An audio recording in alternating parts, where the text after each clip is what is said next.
কালকে সকালে সুজির উপমা বানাচ্ছিলাম, মোটামুটি ঝরঝরে খুব একটা করতে পারিনি, তবে কতগুলি বললো খেতে নাকি টেস্টি হয়েছে।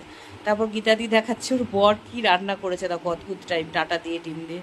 তারপর নাইয়া গ্রুপে সবাই লিখছে দেবু শিগগিরই চলে আয়, আমরা সিনেমা দেখতে যাবো। আমি বললাম না বাবা, আমার শরীর খারাপ, পারবো না, ওরা কিছুতেই শুনবে না, না তোকে আসতেই হবে, শিগগিরই চলে আয়, আমরা টিকিট কেটে ফেলেছি। তো তাড়াতাড়ি করে রেডি হয়ে চলে গেলাম হোটেল ফেমে, তো সিলভার স্ক্রিনে। এই দেখো শিপ্রাদি টিকিট দেখাচ্ছে, বলে দেবু টিকিট আমাদের রেডি। তো সবাই মিলে একটু মজা মজা মজা করে নিলাম, হই হই করে নিলাম, যদি না যেতাম সত্যি মিস করে যেতাম, এত আনন্দ। তো তারপরে যে পপকর্ন জল এসব কিনে আমরা হলের মধ্যে ঢুকে গেলাম। এই দেখো হলের সিনেমার একটু ক্লিপ তোমাদেরকে তুলে দেখিয়ে দিলাম। দেখো বেশ প্রথম দিকটা বেশ মজাই ছিল, তারপর লাস্টের দিকটা একটু কষ্টের ছিল অবশ্যই। তারপরে যে সিনেমা শেষ আমরা হল থেকে বেরিয়ে চলে এলাম। তারপর যে যার বাড়ি, আমি মেয়েদের জন্য একটু খাবার নিয়ে বাড়ি ঢুকে গেলাম।